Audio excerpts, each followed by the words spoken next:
Assalamualaikum dan salam sejahtera. Anda sedang menonton Agenda Awani yang dirakamkan kerana susah nak dapat tamu saya pada malam ini. Tapi hari ini saya dapat Profesor Madya Dr. Farish Noh. Memang tidak asing lagi, tapi saya nak minta Profesor Madya Dr. Farish Noh malam ini melihat isu pencerobohan di Lahad Datu dan di Sabah itu dalam konteks ASEAN. Kerana kerap kali di Agenda Awani pun pernah Dr. Farish Noh cakapkan tentang semangat ASEAN dan bagaimana kita harus menuju ke depan. Tapi ini mungkin boleh dilihat dalam bagaimana kini dugaan ini untuk ASEAN bersama mengatasi dan menyelesaikan masalah-masalah yang masih lagi berlegar di kalangan perairan maupun masyarakat dan di antara negara ahli-ahli ASEAN itu sendiri. Dr. Farish Noh.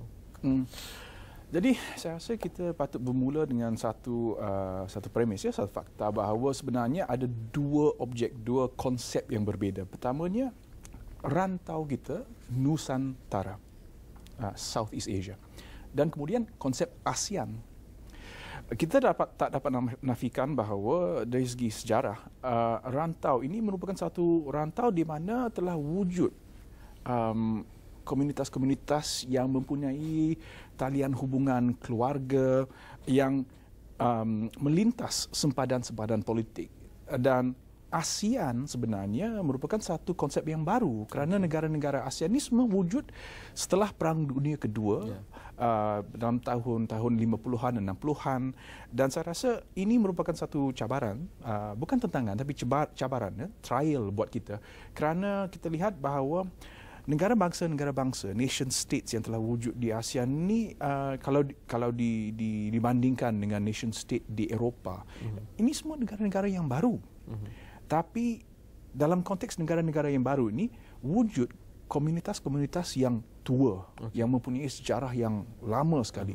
Jadi oleh kerana itulah saya rasa kes persoalan Sulu Sabah ini membangkitkan satu persoalan yang kita sudah lama mengelak, tidak mahu menjawab soalan ini. Walaupun kita berdepan dengan realitas bahawa di seluruh rantau Asia Tenggara ini masih wujud komunitas-komunitas yang mempunyai presence-nya bukan saja di satu tempat tapi di beberapa tempat. Kaum Sulu ini bukan unik. Kita lihat kalau komunitas Hmong yang melintas sempadan Vietnam, Cambodia dan Laos. Kita ada pula komunitas Karen yang melintas sempadan Myanmar dan Thailand. Kita lihat hubungan yang begitu dekat antara komunitas Melayu di selatan Thailand dan di utara semenanjung Malaysia, dan juga orang Bugis yang ada di merata-rata daripada Sulawesi sampai ke Singapura sampai ke Malaysia. Dan ada juga komunitas seperti bajau laut yang hingga hari ini ada banyak bajau laut yang tak pegang pasport. Jadi bagaimanakah ASEAN yang merupakan satu konsep yang moden dapat berdepan dengan realitas ini? Dan saya rasa isu yang dibangkitkan oleh pencerobohan ini satu soalan legal, satu soalan hukum dan undang-undang. Bagaimanakah kita dapat menangani masalah ini dan maju ke depan? Kerana kita ingin menentukan hala tuju ASEAN dalam period 10, 20, 30 tahun lagi yang akan datang. Banyak orang sudah agak sinis kerana ada peneliti-peneliti yang mengatakan bahawa ASEAN itu telah past its use by date, kerana tidak relevan lagi. ASEAN itu begitu penting pada period Perang Dingin, konflik antara blok Barat dan blok Timur, khususnya apabila ada ancaman daripada Soviet Union, pihak komunis. Tapi itu menyatu padukan negara-negara ASEAN. Tapi sekarang dengan ancaman itu telah hilang. Jadi apakah ASEAN masih relevan? Buat saya, ya, ASEAN itu sangat relevan. Dan insiden yang berlaku ini, pencerobohan yang masuk ke dalam Sabah ini, saya rasa ini merupakan satu cabaran buat pemerintah di Malaysia dan juga Filipina. Kalau kita dapat menangani masalah ini dengan efektif, saya rasa ini akan memperkuatkan lagi hubungan antara negara-negara, khususnya Malaysia dan Filipina, yang sekarang ini mempunyai relasi bilateral yang bagus sekali. Doktor rasa kalau kerana dia ada lapisan komuniti yang ada unsur sejarah yang panjang, tetapi hubungan ASEAN itu di antara kuasa nation state ataupun negara dengan negara, antara kerajaan. Ya, kerajaan dengan kerajaan. Jadi kalau kerajaan dengan kerajaan ini, kadang-kadang kerajaan tidak dapat menyelesaikan masalah dalaman mereka. Dan ini antara faktor yang dilihat menjadikan pencerobohan ke Lahad Datu ini kompleks. Kerana kita bercakap dengan satu pihak yang tidak mewakili kerajaan Manila, tapi kerajaan Manila ada polisi-polisi dan dasarnya kehendak-kehendak tertentu. Jadi rundingan berlangsung di antara Manila dengan Kuala Lumpur juga. Pada masa yang sama ada komunitas ini. Jadi bagaimana langkah seterusnya bagi ASEAN itu, kerana mungkin ada yang berpandangan dasar tidak campur tangan dalam politik ataupun keadaan negara lain itu, itulah sebabnya. Tapi itu juga yang menyebabkan kadang-kadang konflik seperti ini berlaku. Ya, saya rasa ini merupakan satu persoalan yang agak kompleks, ya, kerana masalah Sabah Sulu ini merupakan satu masalah yang berlapis. Seperti mana yang dikatakan tadi kan, pada tahap sosial. Komuniti Sulu ini mempunyai hubungan keluarga yang melintas sempadan. Kita mesti ingat bahawa ada juga orang Sulu yang telah wujud di Sabah untuk beratus-ratus tahun, dan apabila Sabah merdeka tahun 62, mereka menjadi warga negara Sabah. Kemudian Sabah bergabung dengan Semenanjung Malaysia untuk wujudkan Malaysia, Persekutuan Malaysia, dan mereka menjadi warga negara Malaysia. Tapi pada masa yang sama mereka masih ada anggota keluarga mereka yang tinggal di seberang. Dan oleh kerana logik politik itu, sempadan politik dan kategori identiti nasionalisme itu menentukan identiti mereka. Jadi ada yang jadi Malaysia, ada yang jadi Filipina. Jadi sekarang bagaimana kita nak menjawab soalan ini? Apakah kerajaan-kerajaan di rantau Asia Tenggara dapat berdepan dengan realiti bahawa sebenarnya kita ni merupakan masyarakat yang kompleks? Kalau kita lihat di Malaysia sendiri, begitu ramai warga negara Malaysia yang sebenarnya mempunyai akar umbia, roots di mana-mana, seperti saya yang datang dari India, dari Belanda, dari Arab, dari Jawa. Ini realitinya. Tapi kita hidup dalam zaman moden di mana identiti kita itu dikotakkan. Kita diberikan pasport, kamu ini aja. Tapi sebenarnya pada tahap interpersonal contact itu, hubungan keluarga, hubungan intim ini masih kuat dan masih relevan untuk beratus-ratus juta warga negara ASEAN. Jadi buat saya ini memang satu yang kompleks dan sudah tentu mengikut logik politik.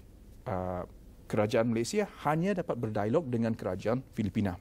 Masalahnya sekarang kita berdepan dengan pencemburuan yang disebabkan bukan oleh kerajaan Filipina, bukan kerajaan Filipina yang mengirim mereka ni masuk ke Sabah. Ini individu.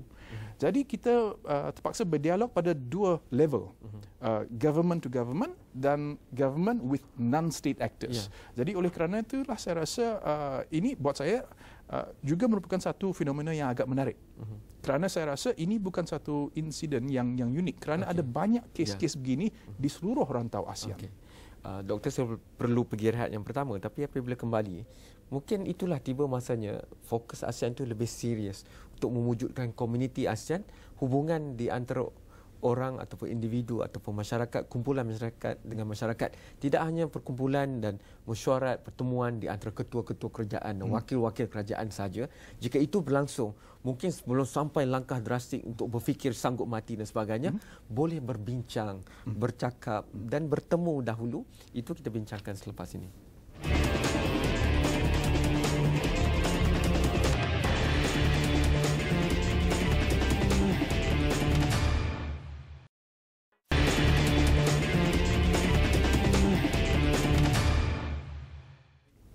Terima kasih kerana masih menyaksikan agenda Awani Khas yang dirakamkan bersama dengan Dr. Farishno. Kita bercakap tentang konflik yang berlaku di Sabah, tapi kita mahukan penyelesaian yang begitu lestari bagi semua negara-negara ASEAN, dan ini satu iktibar yang kita boleh pelajari. Dan antaranya ada yang berfikir bahawa jika fokus ASEAN itu lebih kepada perorangan, komuniti dan masyarakat, tidak hanya pertemuan di antara tokoh-tokoh kerajaan, wakil-wakil kerajaan, menteri dan sebagainya, pegawai kerajaan, itu mungkin dapat mengelakkan perkara daripada seperti yang berlaku di Sabah ini berlaku di masa depan, kerana ada hubungan perorangan yang kuat dan mendapat kesahihan ataupun mendapat pengiktirafan dalam konteks itu. Ya, saya setuju. Kerana saya tidak ingin melihat rendahlah proses dialog antara negara bangsa, antara kerajaan dan pemerintah. Tapi masalahnya, apabila kalau dialog itu diadakan hanya pada tahap elit, hanya pada tahap elit, maka ASEAN itu akan menjadi satu fenomena state dan bukan fenomena masyarakat. Tidak ada aspek kemasyarakatannya. Dan masalahnya juga dialog-dialog begini seringnya berlaku di ibu kota, selalunya di hotel-hotel yang mewah, dan masyarakat umum terpisah dan wujudlah disconnect antara idea ASEAN yang begitu relevan kepada golongan teknokrat dan politikus, tapi idea ASEAN ini tidak relevan untuk masyarakat umum. Saya pernah melakukan penelitian umum apabila saya menunjuk lambang ASEAN itu kepada anak-anak muda di Indonesia, di Singapura, di Malaysia. Banyak orang yang tak kenal apa lambang itu. Kerana ASEAN itu tidak relevan untuk mereka. Tapi kita tak dapat menafikan dan kita tak patut lupakan bahawa sebenarnya kontak antara masyarakat itu sudah berlaku dan memang telah berlaku untuk beratus-ratus tahun. Dan kita ini kerana mungkin kita tidak memberi kepentingan kepada kontak yang berlaku pada level yang lebih rendah. Dalam kes perkahwinan yang berlaku di seluruh rantau ini, antara komuniti-komuniti yang berbeda. Jawa yang kahwin dengan Bugis, Bugis yang kahwin dengan Melayu, Melayu dengan Minang, Minang dengan Cina, Cina dengan Arab, Arab dengan India. Inilah sebenarnya contact point itu. Kalau kita berbicara tentang globalization secara abstrak, ini hanya satu idea. Tapi kalau anak kita bernikah dengan orang dari seberang, warga negara Filipina atau Indonesia atau Thailand atau Singapura, jadi globalization itu menjadi satu yang real dalam rumah kita. Apabila kita makan malam di rumah, itu dia globalization di depan mata kita. Dan itu yang akan mewujudkan satu komuniti ASEAN. Kerana buat saya yang amat penting, logik governmentality, berfikir mengikut perspektif negara saya, kerajaan saya, pemerintah saya rasa pada period awal apabila ASEAN wujud tahun 67, itu amat penting kerana negara-negara bangsa ini masih muda. Dan kita mesti ingat juga, apabila negara-negara di Asia Tenggara itu wujud tahun 50-an, 60-an, hampir semua negara-negara di ASEAN mengalami krisis. Perang sivil, revolusi, ancaman daripada Rusia dan lain-lain lagi. Jadi, ini telah mewujudkan satu paranoia, khususnya di kalangan teknokrat dan pemimpin yang takut bahawa mungkin sempadan-sempadan politik mereka itu terlalu rapuh dan senang dilintas. Tapi pada level masyarakat, saya rasa ketakutan itu, was-was, curiga itu tidak begitu kuat. Kerana kita lihat, pernah berlaku krisis politik antara Malaysia dan Filipina, Malaysia dan Indonesia. Tapi tidak ada warga negara Malaysia yang dibunuh di Indonesia. Walaupun ada demo-demo di depan kedutaan Malaysia di Jakarta. Dan saya rasa ini membuktikan bahawa sebenarnya apabila ada pihak-pihak yang ingin mengapi-apikan semangat nasionalisme ini, pada tahap yang umum, pada tahap masyarakat, rasa benci itu tidak wujud. Jangan lupa bahawa di Indonesia, kartun yang paling popular adalah Upin dan Ipin. Dan Situ Nurhaliza juga popular di Indonesia seperti di Malaysia. Sama juga di Malaysia. Walaupun berlaku sekarang konflik dengan mereka yang datang dari Sulu, tapi kalau kita menonton soap opera di Malaysia, yang popular itu soap opera dari Indonesia, dari Filipina. Itu masih popular. Ini membuktikan bahawa pada tahap masyarakat, individu itu rasa nasionalisme yang sangat sempit dan bahaya itu, saya rasa itu tidak muncul. Dan saya rasa itu satu yang positif. Jadi kerajaan-kerajaan di rantau Asia Tenggara ini patut mengambil kira faktor sosial ini dan bagaimana kita dapat menggabungkan tenaga ini untuk menghidupkan dinamik sosial ini agar proses integrasi ASEAN tidak saja berlaku pada level state dan elit tapi juga pada level yang lebih popular. Okey, menarik. Kerana itu saya perlu pergi rehat yang terakhir, tapi apabila kembali, mungkin kerana apabila kita bercakap dalam aspek kerajaan dan negara, kita merasakan agak jauh di antara Malaysia, Filipina dan Indonesia berbanding kalau kita kata kita berada di kawasan yang sama, perairan Borneo. Tidak payah kita nak kembali ke Kuala Lumpur untuk bercakap dengan orang Indonesia Kalimantan kerana kita duduk sebelah-sebelah, ataupun orang yang daripada selatan Filipina untuk bercakap dengan orang yang berada di Sabah. Mungkin tiba masanya untuk kita berfikir di luar kotak pembangunan di kawasan Borneo dan segitiga Sulawesi dengan Kalimantan dan juga selatan Filipina itu boleh mewujudkan kemakmuran ekonomi mirip dahulu, tapi tentunya dengan pemikiran Kurun 21 dan negara bangsa yang kita ada contohnya.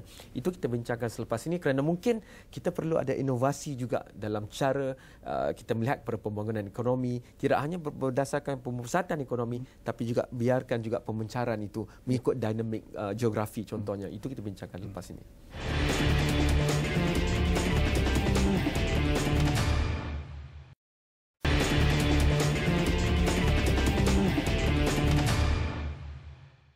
Isu-isu seperti isu perubahan iklim dunia, ia memberi kesan kepada mungkin bukan satu negara secara khusus, tapi kalau mungkin Borneo itu antara 3 spesies yang semakin pupus di dunia yang hanya ada di Borneo, gajah pigmi, orang utan dan juga proboscis monkey misalnya, perlu ada kerjasama di antara melampaui negara. Malaysia dan Indonesia perlu bekerjasama dalam memastikan ekosistem yang hanya ada satu di Borneo itu mekar dalam konteks kelestarian itu, dan itu melampaui konsep sempadan negara. Jadi mungkin pendekatan oleh negara juga, kerajaan dalam negara dalam mendekati isu-isu seperti ini perlu mengambil kira untuk memudah cara pemencaran kuasa ini berlaku untuk membolehkan dinamika serantau itu berlangsung. Tetapi juga mungkin orang yang dahulunya wujud dalam kurun ke-20 memikirkan tentang perbezaan dan melihat inilah sebabnya Singapura tidak boleh begitu mempercayai elemen-elemen luar dan serantau kerana tiba-tiba boleh ada beberapa bot datang dengan beratus orang bersenjata dan mengadakan masalah ini. Jadi doktor, bagaimana kita nak imbangkan legasi yang kita warisi daripada kurun 20 ini dengan pemikiran inovatif baru kurun 21? Saya rasa memang dua faktor ini merupakan faktor yang kita tak dapat elak. Kerana kita lihat daripada tahun 90-an lagi dengan masalah pencemaran alam, asap daripada Sumatera yang sampai datang ke Malaysia, datang ke Singapura, sampai ke Brunei, penyakit SARS yang merebak begitu cepat di seluruh rantau Asia Tenggara. Masalah-masalah ini merupakan masalah yang melampaui sempadan seperti yang dikatakan tadi. Dan saya rasa pada tahun 60-an dan 70-an, perspektif tiap-tiap pemerintahan, kerajaan di rantau ini melihat isu keselamatan, security itu melalui lensa peperangan. Jadi musuh itu adalah tentera yang mungkin datang dengan kapal selam atau jet pejuang dan lain-lain lagi. Tapi kita lihat, kita sekarang menghadapi masalah-masalah yang bersifat global. Dan kalaupun masalah pencemaran alam dapat diatasi di Malaysia, itu tak berguna kalau pencemaran alam itu masih berlaku di negara-negara jiran. Jadi kita lihat bahawa dampaknya dapat dirasa. Tapi balik kepada soalan tadi, bagaimanakah kita dapat keluarkan diri kita daripada kotak yang sempit ini? Saya rasa oleh kerana itulah kita tak dapat lari daripada hakikat bahawa negara bangsa itu masih penting. Saya tidak sebegitu sinis hingga saya nak menyatakan bahawa nation state itu sudah redundant. Tidak. Kerana nation state itu masih penting. Nation state lah yang memberikan kita segala faedah seperti pendidikan, security, keamanan dan lain-lain lagi. Tapi nation state juga dapat mengadakan proses evolusi dirinya sendiri. Nah, apa yang kita perlu adalah membimbing satu generasi elit politik, teknokrat yang baru, yang melihat dunia ini melalui perspektif yang jauh lebih luas. Bukan saja melalui lensa yang sempit yang menumpukan fokusnya hanya kepada negara saya. Kerana kita lihat bahawa kita berdepan dengan cabaran-cabaran yang bersifat regional, rantau kita. Jikalau ini dapat wujud, saya rasa ketakutan, was-was, curiga terhadap negara jiran itu dapat dikurangkan. Jadi kita lihat apa yang sedang berlaku. Seperti projek antara Malaysia dan Singapura untuk membangunkan sistem rail yang cepat, speed rail, di mana seorang daripada Kuala Lumpur dapat sampai ke Singapura dalam masa 90 minit. Ini akan mempunyai dampak luar biasa kerana untuk generasi yang akan datang, konsep alam, geografi itu sudah menjadi redundant. seorang warga negara Malaysia mungkin bangun pagi di Kuala Lumpur, bekerja di Singapura dan balik tidur di Kuala Lumpur. Jadi di mana negara tu? Ini adalah realitinya. Kita tak dapat lari daripada hakikat bahawa teknologi, khususnya dalam area komunikasi ini, communication infrastructure ini berkembang dengan begitu cepat. Tapi pada masa yang sama, kita tidak patut lupakan komuniti-komuniti yang tadi itu yang mempunyai hubungan yang begitu kuat dan organik dengan antara satu sama lain, seperti komunitas-komunitas yang saya sebut tadi itu. Jadi oleh kerana itulah saya rasa kita mesti menentukan fokus kita bagaimanakah kita ingin mengimbangkan kedua komuniti ini, golongan elit, teknokrat, profesional dan massa, the masses di seluruh rantau Asia Tenggara. Kerana yang saya tidak mahu lihat adalah kewujudan dua ASEAN. Satu ASEAN yang untuk elit, golongan profesional yang dapat bangun pagi di Kuala Lumpur, kerja di Singapura, kemudian malam itu makan malam di Jakarta. Mereka ini kerana mereka mempunyai kelebihan yang dari segi pendidikan, keupayaan ekonomi dan lain-lain lagi. Tapi kalau wujudnya golongan itu, tapi pada masa yang sama ada beratus-ratus juta warga negara ASEAN yang masih terperangkap dalam keadaan kemiskinan mereka, isolation mereka, itu saya rasa itu satu yang bahaya. Itu satu yang bahaya kerana akan wujud dua ASEAN yang di mana perbezaan dari segi kuasa, kekayaan itu akan bertambah besar, dan ini yang akan menimbulkan masalah sosio dan ekonomik dalam jangka masa panjang. Tapi kalau kita lihat di kesatuan Eropah pun, supranational entity itu masih juga berhadapan dengan masalah itu. Mereka yang bekerja di Greece misalnya terpaksa menipu dalam penulisan akaun dan sebagainya untuk mengejar kehidupan yang sama seperti rakan mereka di Jerman ataupun di negara lain contohnya.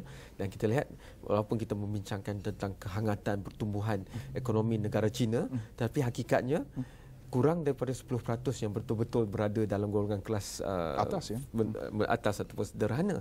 Jadi dalam konteks itu, bagaimana ASEAN boleh mengelak masalah yang telah pun berlaku di tempat lain ni dan menuju ke depan, kalaupun berlaku masalah ini dengan minima, kerana contoh yang ada, kita tidak nampak lagi mereka yang berjaya menyelesaikan dengan efektifnya masalah jurang ini.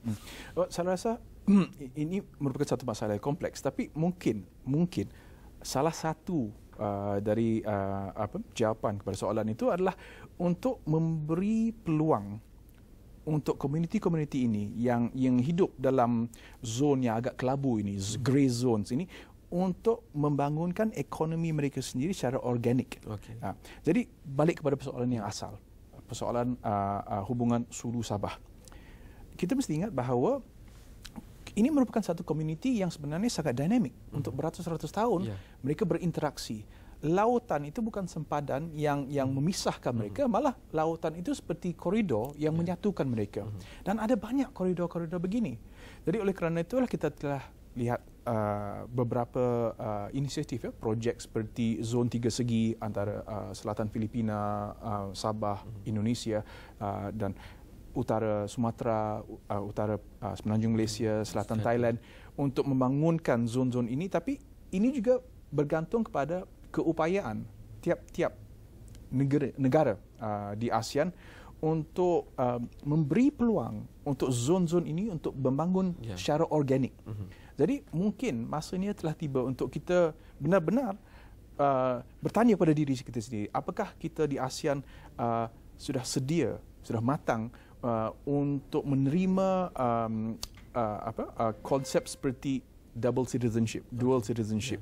Kerana yang saya tidak mahu melihat adalah wujudnya satu keadaan di mana oleh kerana krisis-krisis seperti apa yang berlaku di Sabah dan Sulu ini, sempadan-sempadan politik itu diperketatkan lagi. Saya rasa ini sudah tentu akan berlaku kerana telah wujud rasa takut dan curiga di kalangan masyarakat Malaysia. Mungkin akan ada berlaku lagi serangan-serangan begini.